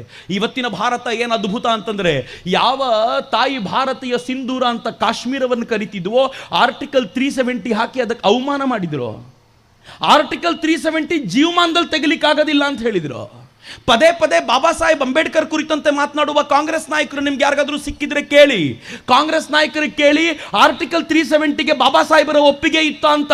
ಬಾಬಾ ಸಾಹೇಬರು ಆರ್ಟಿಕಲ್ 370 ಹಾಕಬಾರದು ಅಂದಿದ್ರು. ಬಾಬಾ ಸಾಹೇಬರು ಸಂವಿಧಾನ ಸಭೆಯಲ್ಲಿ ಇಲ್ಲದೆ ಹೋದಾಗ ಬಾಬಾ ಸಾಹೇಬರಿಗೆ ಗೊತ್ತಿಲ್ಲದಂತೆ ಸೇರಿಸಿದ ಕ್ಲಾಸ್ ಅದು ಆರ್ಟಿಕಲ್ 370 ವಿಧಿ ಅದು. ಅದಕ್ಕೆ ಬಾಬಾ ಸಾಹೇಬರು ಆನಂತರ ಒಂದು ಕ್ಲಾಸ್ ಸೇರಿಸಿದ್ರು. ಇದು ಪರ್ಮನೆಂಟ್ ಅಲ್ಲ, ಯಾವತ್ತು ಬೇಕಿದ್ರೂ ಈ ದೇಶ ಅದನ್ನು ಬದಲಾಯಿಸಬಹುದು ಅಂತ ಒಂದು ಕ್ಲಾಸ್ ಸೇರಿಸಿದ್ರಲ್ಲ, ಅದರಿಂದಾಗಿ ಆರ್ಟಿಕಲ್ 370 ಕಿತ್ತು ಬಿಸಾಕ್ಲಿಕ್ಕಾಯ್ತು. ನಾನಿವತ್ತು ರಾಮನಷ್ಟೇ ಬಾಬಾ ಸಾಹೇಬರನ್ನು ನೆನಪಿಸ್ಕೊಳ್ತೀನಿ. ಈ ದೇಶಕ್ಕೆ ಕಾಶ್ಮೀರವನ್ನು ಉಳಿಸ್ಕೊಟ್ಬಿಟ್ರಲ್ಲ ಬಾಬಾ ಸಾಹೇಬರೇ ಅಂತ. ಬಾಬಾ ಸಾಹೇಬರು ಆ ಕೆಲಸ ಮಾಡಿದ್ರಿಂದಾಗಿ ನರೇಂದ್ರ ಮೋದಿ ಅವರು ಆರ್ಟಿಕಲ್ 370 ತೆಗಿಲಿಕ್ಕಾಯ್ತು. ಆದರೆ ನೆನಪಿಟ್ಕೊಳ್ಳಿ, ಆರ್ಟಿಕಲ್ 370 ಹೋಗುತ್ತಾ ಅಂತ 10 ವರ್ಷದ ಮುಂಚೆ ನನ್ನನ್ನು ಕೇಳಿದರೆ ನಾನು ಸೈಡ್ನಲ್ಲಿ ನಿಂತ್ಕೊಂಡು ಹೇಳ್ತಿದ್ದೆ, ಹೋಗಲ್ಲ ಕಣ, ಅಂಥ ಗಡ್ಸಿರೋ ಯಾರು ಬರೋದಿಲ್ಲ, ಸುಮ್ಮನೆ ನಾವು ಪ್ರತಿಭಟನೆ ಮಾಡೋದು ಅಂತ. ಆದರೆ ನಾವು ಮಾತಾಡಿ ಮಾತಾಡಿ ಮಾತಾಡಿ ಪರಿಣಾಮ ಏನಾಯಿತು ಅಂದರೆ ಆರ್ಟಿಕಲ್ 370 ಹೋಯಿತು. ಯಾವ ಆರ್ಟಿಕಲ್ 370 ಇರುವಾಗ ಒಂದು ತ್ರಿವರ್ಣ ಧ್ವಜ ಹಾರಿಸ್ಲಿಕ್ಕೆ 28 ಸೈನಿಕರನ್ನ ಕರ್ಕೊಂಡು ಹೋಗಬೇಕಾಗಿತ್ತೋ, ಅದೇ ಕಾಶ್ಮೀರದಲ್ಲಿ ಇವತ್ತು ತಿರಂಗ ಯಾವಾಗ ಹಾರುತ್ತೆ ಗೊತ್ತಾ? ಪಾಕಿಸ್ತಾನದ ವಿರುದ್ಧ ಭಾರತ ಕ್ರಿಕೆಟ್ನಲ್ಲಿ ಗೆದ್ದಾಗಲೂ ಕೂಡ ತಿರಂಗ ಹಾರುವಂತ ಒಂದು ವ್ಯವಸ್ಥೆ ನಿರ್ಮಾಣವಾಗಿದೆಯಲ್ಲ, ಹಿಂದುತ್ವದ ಜಯ ಅಲ್ವೇನಿದು ಮಿತ್ರ? ಇಲ್ಲಿಗೆ ಮುಗಿಲಿಲ್ಲ. 144 ವರ್ಷಗಳ ನಂತರ ಮಹಾಕುಂಭ ಬಂತು. ನನ್ನ ಭಾಗ್ಯ, ನಿಮ್ಮ ಭಾಗ್ಯ. 144 ವರ್ಷಗಳ ಮುಂಚೆ ಅವತ್ತಿನ ದಿನ ಯಾರು ಹುಟ್ಟಿದ್ರೋ ಅವರಿಗೂ ಸಿಗಲಿಲ್ಲ ಈ ಭಾಗ್ಯ. ಇನ್ನು 144 ಈ ಮಹಾಕುಂಭ ನಡೆದ ನಂತರ ಯಾರ್ಯಾರು ಹುಟ್ಟಿದ್ರೋ ಅವರಿಗೂ ಇಲ್ಲ ಭಾಗ್ಯ. ನನಗೆ ಮತ್ತು ನಿಮಗಿರೋ ಭಾಗ್ಯ. ಆದರೆ ಒಂದು ಸಣ್ಣ ವಿಚಾರ ನಿಮ್ಗೆ ಹೇಳ್ತೀನಿ, ಬಹುತೇಕರಿಗೆ ಗೊತ್ತಿರಲಿಕ್ಕಿಲ್ಲ. ಯೋಗಿ ಆದಿತ್ಯನಾಥರು ಮುಖ್ಯಮಂತ್ರಿ ಅಲ್ಲದೆ ಅಲ್ಲಿ ಬೇರಾದ್ರೂ ಒಬ್ಬ, ಕ್ಷಮಿಸಿ ನಾ ಹೇಳಬೇಕಾದ್ರೆ, ಸಿದ್ದರಾಮಯ್ಯನಂತವ್ರು ಮುಖ್ಯಮಂತ್ರಿ ಆಗ್ಬಿಟ್ಟಿದ್ದಿದ್ರೆ ಏನಾಗಿರ್ತಿತ್ತು ಅಂತ ಯೋಚನೆ ಮಾಡಬೇಕಾದ ಅಗತ್ಯ ಇಲ್ಲ. ಈ ಹಿಂದೆ ಸಮಾಜವಾದಿ ಪಾರ್ಟಿ ಅಧಿಕಾರದಲ್ಲಿರುವಾಗ ಅಲ್ಲಿಗೆ ಬಂದಂಥ ಒಂದು ಕುಂಭಮೇಳದ ಅದರ ಅಧಿಕಾರವನ್ನು ಯಾರಿಗೆ ಕೊಟ್ಟಿದ್ರು ಗೊತ್ತಾ? ಅವರೊಬ್ಬ ಮುಸಲ್ಮಾನ್ ಎಂಪಿಗೆ ಕೊಟ್ಟಿದ್ರು, ಮುಸಲ್ಮಾನ್ MLA ಕೊಟ್ಟಿದ್ರು. ನೀನು ಇಡೀ ಇದನ್ನು ನೋಡ್ಕೋಬೇಕು ಅಂತ ಹೇಳಿ ಮುಸಲ್ಮಾನ್ MLAಗೆ ಅಧಿಕಾರ ಕೊಟ್ಟಿದ್ರು. ಇವತ್ತು ಯೋಗಿ ಆದಿತ್ಯನಾಥರು ಬಂದ ನಂತರ ಕೋಟ್ಯಂತರ ಜನ ಹಿಂದೂಗಳು ಅತ್ಯಂತ ಶ್ರದ್ಧೆಯಿಂದ ಮುಳುಗು ಹಾಕ್ಲಿಕ್ಕೆ ಸಾಧ್ಯ ಆಯ್ತಲ್ಲ, ನೋಡೋ ಭಾಗ್ಯ ನನಗೆ ಮತ್ತು ನಿಮಗೆ. ಏನು ಪುಣ್ಯವಂತರು ನಾವು, ನಮ್ಮ ಪುಣ್ಯಕ್ಕೆ ನಾವು ಚಪ್ಪಾಳೆ ತಟ್ಕೋಬೇಕು. ಇನ್ನು ಯಾರಿಗೂ ಈ ಪುಣ್ಯ ಸಿಗಲಿಲ್ಲ. ನೆನ್ಪಿಟ್ಕೊಳ್ಳಿ ಮಿತ್ರರೇ, ಈ ಪುಣ್ಯ ಯಾವ ಕಾರಣಕ್ಕೆ ಅಂತಂದರೆ ನಾವೆಲ್ಲರೂ ರಾಮನನ್ನು ಬಹಳ ಪ್ರೀತಿಯಿಂದ ಗೌರವಿಸಿದ್ದೀವಿ, ಆದರಿಸಿದ್ದೀವಿ. ರಾಮನೇ ಆದರ್ಶ ಅನ್ನೋ ಕಾರಣಕ್ಕೋಸ್ಕರ ರಾಮ ಲಂಕೆಯನ್ನು ಮುಕ್ತಗೊಳಿಸಿದ. ಆದರೆ ನನ್ನ ಪ್ರಶ್ನೆಗೆ ನೀವು ಉತ್ತರ ಕೊಡಬೇಕು, ನೀವೇ ಉತ್ತರ ಕೊಡಬೇಕು, ನೀವೇ ಉತ್ತರ ಕೊಡಲಿಕ್ಕೆ ಸರಿ. ರಾಮ ರಾವಣನ ಸಂಹಾರ ಮಾಡಿ ಲಂಕೆಯನ್ನು ಮುಕ್ತಿಗೊಳಿಸಿಕೊಟ್ಟ. ಲಂಕೆಯ ಜನರು ತಪ್ಪಿರಲಿಲ್ವಾ? ಲಂಕೆಯ ಜನರು ತಪ್ಪಿರಲಿಲ್ವಾ ಹೇಳಿ? ರಾವಣನನ್ನು ಅವ್ರು ಏನಂದ್ರು? ರಾವಣ ರಾಕ್ಷಸ, ರಾವಣ ರೌಡಿ, ಅವನ ನಮ್ಮ ಮೇಲೆ ಯಾವಾಗ ಬೇಕಿದ್ರೂ ತಿರುಗಿ ಬೀಳಬಹುದು, ಹೀಗಾಗಿ ರಾವಣನ ವಿರುದ್ಧ ನಾವು ಮಾತನಾಡಬಾರ್ದು. ಬಾಯಿ ಮುಚ್ಕೊಂಡಿದ್ರಲ್ಲ, ತಪ್ಪಲ್ವಾ? ಏನ್ ಮಾಡಿದ್ರು ಲಂಕೆಯ ಜನ? ರಾವಣನ ಜೊತೆಗಾರರಾಗಿರುವ ರಾಕ್ಷಸರು ಅತ್ಯಂತ ಕೆಟ್ಟ ಭಾಷೆಯನ್ನು ಬಳಸ್ತಾರೆ. ಅವ್ರ ಹತ್ತಿರಕ್ಕೆ ಬಂದ್ರೆ ಬಹಳ ಕಷ್ಟ ಆಗುತ್ತೆ ನಮಗೆ, ಹೀಗಾಗಿ ನಾವು ರಾವಣನ ವಿರುದ್ಧ ಮಾತನಾಡೋದಿಲ್ಲ ಅಂದ್ರು. ತಪ್ಪಲ್ವಾ ಲಂಕೆಯವರದ್ದು? ಮಿತ್ರ, ಲಂಕೆಯವರದ್ದು ತಪ್ಪಲ್ವಾ? ರಾಮನ ವಿರುದ್ಧ ರಾವಣ ಒಂದು ನರೇಟಿವ್ನ ಸೃಷ್ಟಿ ಮಾಡಿದ. ಎಂತ ನರೇಟಿವ್ನ ಸೃಷ್ಟಿ ಮಾಡಿದ? ಶೂರ್ಪನಖಿಯ ಮೂಗನ್ನ ಕತ್ತರಿಸಿಬಿಟ್ಟ ರಾಮ. ನೋಡಿ ಎಂತ ಕೆಲಸ ಮಾಡಿಬಿಟ್ಟ. ರಾಮನಿಗೆ ಸೂಟ್ ಆಗುತ್ತಾ ಇದು? ಅಂತ ಕೇಳಿದ. ಲಂಕೆಯ ಜನ ಹೌದಲ್ವಾ, ರಾಮ ಶೂರ್ಪನಖಿಯ ಮೂಗನ್ನ ಕತ್ತರಿಸಬಾರ್ದಿತ್ತಲ್ವಾ ಅಂತಂದ್ರು. ಮಿತ್ರರೆ, ರಾಮನ ವಿರುದ್ಧ ರಾವಣ ಎಂತ ನರೇಟಿವ್ ಸೃಷ್ಟಿ ಮಾಡಿದ. ರಾಮ ಮಾರೀಚನನ್ನ ಕೊಂದ, ರಾಮ ಸುಬಾಹುನ್ ಕೊಂದ, ರಾಮ ವಾಲಿಯನ್ನ ಕೊಂದ, ರಾಮ ಕೆಟ್ಟವನು ಅಂತ ನರೇಟಿವ್ ಸೃಷ್ಟಿ ಮಾಡಿದ. ಲಂಕೆಯ ಜನ ನಂಬಿಕೊಂಡು ಕೂತ್ರಲ್ಲ, ಮಾತಾಡ್ಲಿಲ್ವಲ್ಲ. ಆದರೆ ರಾವಣ ಒಂದು ತಪ್ಪು ಮಾಡಿದ, ಸೀತೆಯನ್ನು ಅಪಹರಿಸ್ಕೊಂಡು ಬಂದ. ಅವನಿಗೆ ಒಂದು ಅನಿಸಿತ್ತು, ಈ ರಾಮನಿಗೆ ಸಮುದ್ರವನ್ನು ದಾಟಿ ಬರೋ ಯೋಗ್ಯತೆ ಇದೆಯೇನು ಅಂತ ಸೀತೆಯನ್ನು ಅಪಹರಿಸ್ಕೊಂಡು ಬಂದ. ಆದರೆ ವಾನರ ಸೇನೆ ಬ್ರಿಡ್ಜ್ ಕಟ್ತು. ವಾನರ ಸೇನೆಯ ದೊಡ್ಡ ಸೇನೆ ಆ ಬ್ರಿಡ್ಜನ್ನು ದಾಟಿಕೊಂಡು ಲಂಕೆಗೆ ಬಂತು. ಸುಮ್ಮನೆ ಸೀತೆಯನ್ನು ಕರ್ಕೊಂಡು ಹೋಗಿದ್ರೆ ಆಗಿರ್ತಿತ್ತು. ರಾವಣನ ಸಂಹಾರ ಮಾಡಿ ಲಂಕೆಗೆ ಬೆಂಕಿ ಹಚ್ಚಿ ಬರ್ತೀವಿ ಅಂತ ನಿಶ್ಚಯ ಮಾಡ್ತಲ್ಲ. ಮಿತ್ರರೆ, ಧರ್ಮ ಕಾರ್ಯ ಅಂದರೆ ಹೀಗೆ ಅಂತ ರಾಮ ಧರ್ಮ ಕಾರ್ಯ ಮಾಡಿದ, ಲಂಕೆಗೆ ಮುಕ್ತಿ ಕೊಟ್ಟ. ಅಧರ್ಮ ಎಲ್ಲಿ ತಾಂಡವವಾಡ್ತಿತ್ತೋ ಆ ಅಧರ್ಮವನ್ನು ಧ್ವಂಸಗೊಳಿಸಿ ಧರ್ಮವನ್ನು ಸ್ಥಾಪಿಸಿದ. ಯಾಕೆ ರಾಮನ ಗುಣಗಾನ ಮಾಡೋದು ಜನ? ಒಂದೇ ಒಂದು ಕಾರಣಕ್ಕೆ, ರಾಮ ಧರ್ಮ ಸ್ಥಾಪನೆಗೆ ಬರ್ತಾನೆ ಅಂತ. ಇದು ಬರೀ ರಾಮ ಅಲ್ಲ, ಕೃಷ್ಣನು ಬಂದ. ಧರ್ಮ ಸಂಸ್ಥಾಪನಾರ್ಥಾಯ ಸಂಭವಾಮಿ ಯುಗೆ ಯುಗೆ. ಯಾವ ಯಾವ ಯುಗದಲ್ಲಿ ಅಧರ್ಮ ತಾಂಡವವಾಡುತ್ತೋ ಆಗೆಲ್ಲ ನಾನು ಬರ್ತೀನಿ, ಧರ್ಮ ಸ್ಥಾಪನೆಗೋಸ್ಕರ ನಿಲ್ತೀನಿ ಅಂತ ಹೇಳಿದ್ನಲ್ಲ. ಈ ನಾಡಿನ ಎಲ್ಲ ಧರ್ಮ ವಿರೋಧಿಗಳಿಗೆ, ಈ ದೇಶದ ಎಲ್ಲ ಧರ್ಮ ವಿರೋಧಿಗಳಿಗೆ ಒಂದು ಎಚ್ಚರಿಕೆ ಕೊಡಬೇಕು. ಅಧರ್ಮ ತಾಂಡವವಾಡದಾಗಲೆಲ್ಲ ರಾಮ ಒಂದಲ್ಲ ಒಂದು ರೂಪದಲ್ಲಿ ಅವತಾರ ಮಾಡ್ತಾನೆ. ಈ ದೇಶವನ್ನ ಮತ್ತೆ ಮತ್ತೆ ರಕ್ಷಣೆ ಮಾಡ್ತಾನೆ, ಹಿಂದುತ್ವವನ್ನ ಮತ್ತೆ ಜಗದ್ವ್ಯಾಪಿಗೊಳಿಸ್ತಾನೆ. ಯಾಕೆ ಅಂತಂದ್ರೆ 8,000 ವರ್ಷಗಳಿಂದ ನೂರಾರು ಸಾವಿರಾರು ಲಕ್ಷಾಂತರ ಜನ ಈ ದೇಶವನ್ನ ನಾಶ ಮಾಡಬೇಕು ಅಂತ ಬಂದ್ರು, ಯಾರಿಂದಲೂ ಆಗಲಿಲ್ಲ. ಈ ಕೊತ್ವಾಲ್ ನಾಯಕರು ಏನ್ ಮಾಡ್ತಾರೆ ಅಂತ ರಾಮನಿಗೆ ಗೊತ್ತಿಲ್ಲ ಅನ್ಕೊಂಡಿದ್ದೆ. ಏನು ಮಿತ್ರ, 8,000 ವರ್ಷಗಳಾಗಿವೆ, ಇನ್ನು 20,000 ವರ್ಷ ಹಿಂದೂ ಧರ್ಮ ಹೀಗೆ ಇರುತ್ತೆ. ಆದರೆ ಒಂದು ಎಚ್ಚರಿಕೆ ನಮಗೆ ಬೇಕು. ಇತ್ತೀಚೆಗೆ ಬಜರಂಗ ದಳದವರು ಒಂದು ಸಂಕಲ್ಪ ತಗೊಂಡಿದ್ದಾರೆ, ಜನಸಂಖ್ಯೆ ಜಾಸ್ತಿ ಆಗಬೇಕಪ್ಪ ನಮ್ಮದು ಅಂತ. ನಾನು ಶರಣ್ಗೆ ಕೇಳಿದೆ, ಶರಣ್ ಬಂದಿಲ್ಲ ಇವತ್ತು. ಶರಣ್, ಜನಸಂಖ್ಯೆ ಜಾಸ್ತಿ ಮಾಡಲಿಕ್ಕೆ ಏನು ಐಡಿಯಾ ನಿಮ್ಮದು ಅಂತ. ಅವ್ರು ಹೇಳಿದ್ರು, ಎಲ್ಲರೂ ರಿಕ್ವೆಸ್ಟ್ ಮಾಡ್ಕೋತೀವಿ, ಒಂದಿರೋರು 2 ಮಾಡಿ, 2 ಮಕ್ಕಳಿರೋರು 3 ಮಾಡ್ಕೊಳ್ಳಿ, 3 ಇರೋರು. ನಮ್ಮ ಜನ ಮಾಡ್ತಾರೇನ್ರಿ? ನಮ್ಮ ಜನಕ್ಕೆ ಭಾಳ ಪ್ರೀತಿ ಇದೆ ರೀ. ನಮ್ಮ ಜನಕ್ಕೆ ಯಾರಿಗೂ ನಮ್ಮ ಮಕ್ಕಳನ್ನು ಪಂಕ್ಚರ್ ಹಾಕಕ್ಕೆ ಕಳಿಸ್ಲಿಕ್ಕೆ ಇಷ್ಟ ಇಲ್ಲ. ಅವ್ರಿಗೆ ನಮ್ಮ ಮಕ್ಕಳು ಚೆನ್ನಾಗಿ ಓದಬೇಕು, ಒಳ್ಳೆ ಎಜುಕೇಷನ್ ಸಿಗಬೇಕು. ಪ್ರತಿಯೊಬ್ಬರು ಇಲ್ಲಿ ಕೇಳಿದ್ರೆ ಪ್ರತಿಯೊಬ್ಬರ ಮಕ್ಕಳು ಡಾಕ್ಟರ್ ಆಗಬೇಕು, ಪ್ರತಿಯೊಬ್ಬರ ಮಕ್ಕಳು ಇಂಜಿನಿಯರ್ ಆಗಬೇಕು. ಎಷ್ಟು ಜನರಿಗೆ ಓದಿಸೋ ಕೆಪಾಸಿಟಿ ಇದೆ. ಹೀಗಾಗಿ 1 ಸಾಕು 2 ಸಾಕು ಅಂದ್ಕೊಂಡು ಸುಮ್ಮನೆ ಇರುವಂಥ ಪರಿಸ್ಥಿತಿ ಇದೆ. ಆದರೆ ನಾನು ನಿಮ್ಮನ್ನು ಕೇಳ್ಕೊಳ್ಳೋದು ಏನು ಗೊತ್ತಾ, ಸರ್ಕಾರ ನಮಗೊಂದಷ್ಟು ಕಾನೂನುಗಳನ್ನು ಕೊಟ್ಟಿದೆ, ಬಳಸ್ಕೊಳ್ರಲ್ಲ ಕಾನೂನನ್ನು. ನಾನು ಸರ್ಕಾರ ಕೊಟ್ಟ ಕಾನೂನಿನ ಬಗ್ಗೆ ಮಾತನಾಡ್ತಿರೋದು. ಪೊಲೀಸರಿಗೂ ಹೇಳ್ತಿದ್ದೀನಿ, ಇದು ಸರ್ಕಾರ ಕೊಟ್ಟ ಕಾನೂನು, ನಮ್ದಲ್ಲ, ನಾನು ಹೇಳ್ತಿರೋದಲ್ಲ. ಸರ್ಕಾರ ಏನು ಮಾಡ್ತು, ಈ ನಾಡಿನಲ್ಲಿ BJP ಸರ್ಕಾರ ಇದ್ದಾಗ ಕನ್ವರ್ಷನ್ ವಿರೋಧಿಸಿ ಒಂದು ಕಾನೂನು ತಗೊಂಡು ಬಂತು, ಆಂಟಿ ಕನ್ವರ್ಷನ್ ಬಿಲ್ ತಗೊಂಡು ಬಂತು. ಹೊಸ ಸರ್ಕಾರ ಬಂದ ತಕ್ಷಣ ಆಂಟಿ ಕನ್ವರ್ಷನ್ ಬಿಲ್ ತೆಗೀತು. ಅಂದ್ರೆ ಅರ್ಥ ಏನು, ನೀವು ಕನ್ವರ್ಟ್ ಮಾಡಬಹುದು ಅಂತ. ಆಂಟಿ ಕನ್ವರ್ಷನ್ ಬಿಲ್ ನಮಗೋಸ್ಕರ ಇರೋದು, ಮಾಡಬೇಕಲ್ಲ. ಸರ್ಕಾರ ಹೇಳಿದೆ, ಧೈರ್ಯವಾಗಿ ಹೇಳಿದೆ, ಮಾಡಿ. ಮಿತ್ರೆ, ಜಗತ್ತಿನ ಯಾವ ರಾಷ್ಟ್ರದಲ್ಲೂ ಈ ತರದ ಸ್ಥಿತಿ ಇಲ್ಲ. ಜಗತ್ತಿನ ಎಲ್ಲ ರಾಷ್ಟ್ರಗಳ ಪರಿಸ್ಥಿತಿ ಏನು ಗೊತ್ತಾ? ಜಗತ್ತಿನ ಎಲ್ಲ ರಾಷ್ಟ್ರಗಳಲ್ಲೂ ಬಹುಸಂಖ್ಯಾತರು ಕನ್ವರ್ಷನ್ ಮಾಡ್ಲಿಕ್ಕೆ ಅವಕಾಶ ಬೇಕು ಅಂತ ಕೇಳ್ಕೊಳ್ತಾರೆ. ಅಲ್ಪಸಂಖ್ಯಾತರು ಕನ್ವರ್ಷನ್ ಬೇಡ, ಆಂಟಿ ಕನ್ವರ್ಷನ್ ಬಿಲ್ ತಗೊಂಡು ಬನ್ನಿ ಅಂತಾರೆ. ಆದರೆ ನಮ್ಮ ದೇಶದಲ್ಲಿ ಬಹುಸಂಖ್ಯಾತರು ಕೇಳ್ಕೊಳ್ತಾರೆ, ಪ್ಲೀಸ್ ಆಂಟಿ ಕನ್ವರ್ಷನ್ ಬಿಲ್ ತಗೊಂಡು ಬನ್ನಿ, ಇಲ್ಲ ಅಂದ್ರೆ ನಮ್ಮನ್ನು ಕನ್ವರ್ಟ್ ಮಾಡ್ತಾರೆ ಅವರು ಅಂತ. ಆ ಕಡೆ ಅಲ್ಪಸಂಖ್ಯಾತರು ಹೇಳ್ತಾರೆ, ಆಂಟಿ ಕನ್ವರ್ಷನ್ ಬಿಲ್ ತೆಗಿರಿ ತೆಗಿರಿ ಅಂತ ಅವರು ಹೋರಾಟ ಮಾಡ್ತಾರೆ. ಇನ್ನೆಲ್ಲೂ ಇಲ್ಲ ರೀ ಜಗತ್ತಿನಲ್ಲಿ, only in India. It happens only in India. ಮಾಡ್ರಲ್ಲ, ಸರ್ಕಾರ ಅಧಿಕೃತವಾಗಿ ಹೇಳಿದೆ, ಮಾಡಬೇಕಾದ್ರೆ ಕಷ್ಟ ಏನು? ಏನೂ ಕಷ್ಟ ಇಲ್ಲ. ಜಗತ್ತಿನ ಅತ್ಯಂತ ಶ್ರೇಷ್ಠ ಧರ್ಮ ಯಾವುದು? ಒಬ್ಬ ಹಿಂದುವಾಗಿ ಹೆಮ್ಮೆಯಿಂದ ಹೇಳ್ತೀನಿ, ನಾನು ಜಗತ್ತಿನ ಅತ್ಯಂತ ಶ್ರೇಷ್ಠ ಧರ್ಮಕ್ಕೆ ಸೇರಿದವನು. ಜಗತ್ತಿನ ಅನೇಕ ಮತಪಂಥಗಳಿವೆ, ಅವರಿಗೆ ಒಬ್ಬನೇ ದೇವರು. ಒಬ್ಬ ದೇವರು ಏನಾದರೂ ಸಮಸ್ಯೆ ಆಯಿತು ಅಂತಂದರೆ ಅವ್ರ ಧರ್ಮ ಹೋಯ್ತು. ಆದರೆ ನಮ್ಗೆ 33 ಕೋಟಿ ದೇವತೆಗಳು. ನೀವು ರಾಮನನ್ನು ಬೈದರೆ ನಾನು ಸೀತೆಯನ್ನು ಹಿಡ್ಕೋತೀನಿ ಅಮ್ಮ. ನೀವು ಸೀತೆ ಕಳಂಕ ತರೋ ಪ್ರಯತ್ನ ಪಟ್ಟರೆ ಕೃಷ್ಣ, ನೀವು ಕೃಷ್ಣನಿಗೆ ಕಳಂಕ ತರೋ ಪ್ರಯತ್ನ ಪಟ್ಟರೆ ಮಂಜುನಾಥ, ನೀವು ಮಂಜುನಾಥನಿಗೆ ಕಳಂಕ ತರೋ ಪ್ರಯತ್ನ ಪಟ್ಟರೆ ನನಗೆ ಊರಲ್ಲೊಂದು ದೇವಸ್ಥಾನ ಇದೆ, ಎಲ್ಲಿ ಬೇಕಿದ್ರೂ ಹೋಗ್ತೀನಿ, ನನಗೇನು ಪ್ರಾಬ್ಲಮ್ಮೇ ಇಲ್ಲ. ಅವ್ರಿಗೆ ಹೇಳಿ, ಒಂದೇ ದೇವರಿರುವಂಥದ್ದು ಒಳ್ಳೆಯದೋ, 33 ಕೋಟಿ ದೇವತೆಗಳಲ್ಲಿ ಯಾರನ್ನು ಹಿಡ್ಕೊಂಡ್ರೂ ಕೂಡ ನಾವು ಪರಮಾತ್ಮನನ್ನು ಸೇರ್ತೀವಿ ಎನ್ನುವ ಭಾವನೆ ಒಳ್ಳೆಯದೋ, ಅತ್ಯಂತ ಶ್ರೇಷ್ಠವಾದ ನಮ್ಮ ಹತ್ರ ಇದೆ.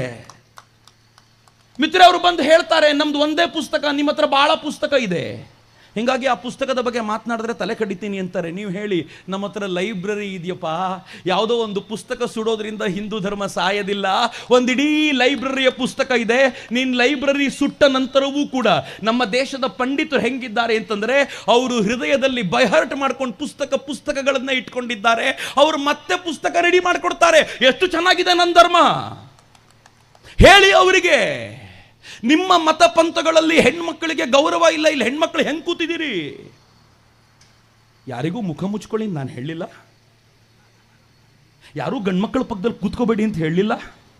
ಎಷ್ಟು ಸ್ವಾತಂತ್ರ್ಯ ಇದೆ.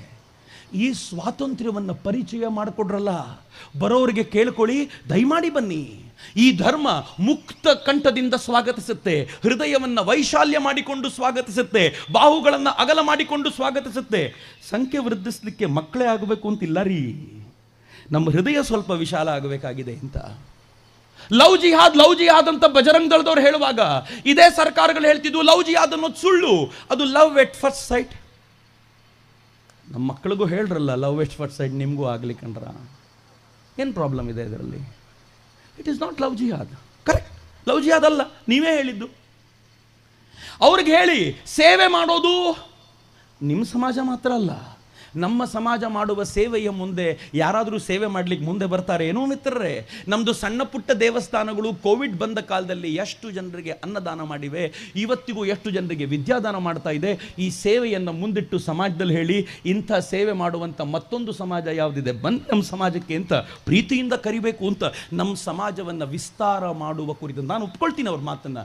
ಜನಸಂಖ್ಯೆಯನ್ನು ಜಾಸ್ತಿ ಮಾಡಬೇಕು, ಆದರೆ ವಿಸ್ತಾರ ಮಾಡಲಿಕ್ಕೆ ಸರ್ಕಾರ ಕೊಟ್ಟಿರುವಂಥ ಅಸ್ತ್ರವನ್ನೇ ಬಳಸ್ಕೊಳ್ಬೇಕು, ಅದರ ಮೂಲಕವೇ ಮಾಡ್ಲಿಕ್ಕೆ ಪ್ರಯತ್ನ ಪಡಬೇಕು. ನಾನು ಇಲ್ಲಿರುವಂಥ ಎಲ್ಲ ಸಮಾಜದ ಪ್ರಮುಖರನ್ನು ಕೇಳ್ಕೊಳ್ತೀನಿ, ನಿಮ್ಮ ಸಮಾಜದಿಂದ ಒಂದು ಘೋಷಣೆ ಹೊರಡಿಸಿ.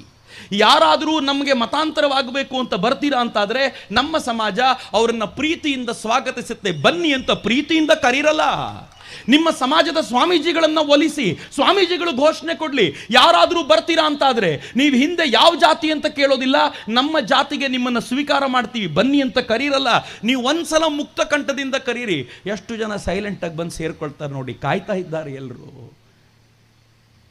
ಜನಸಂಖ್ಯೆ ಜಾಸ್ತಿ ಮಾಡಲಿಕ್ಕೆ ಈ ಥರದ ಮಾರ್ಗಗಳಿವೆ ಅಂತ ನಾನು ಹೇಳ್ತಿರೋದು. ಸರ್ಕಾರವೇ ಕೊಟ್ಟಿರೋದು, ನಾನು ಕೊಟ್ಟಿರೋದಲ್ಲ ಇದು.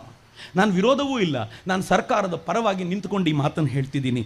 ಮಿತ್ರರೇ, ಈಗ ಹೊಸ ರಾಷ್ಟ್ರವನ್ನು ಈ ದಿಕ್ಕಿನಲ್ಲಿ ಕಟ್ಟಬೇಕಾಗಿದೆ. ಸಂಖ್ಯೆ ಕಡಿಮೆ ಆಗ್ತಾ ಹೋಗ್ತಿದ್ದಂತೆ ಈ ನಾಡು ತನ್ನ ಮೂಲ ಸತ್ವವನ್ನು ಕಳ್ಕೊಳ್ತಾ ಹೋಗುತ್ತೆ. ನಾವು ಆ ಸಂಖ್ಯೆಯನ್ನು ವಿಸ್ತರಿಸಬೇಕಾದಂಥ ಅಗತ್ಯ ಇದೆ.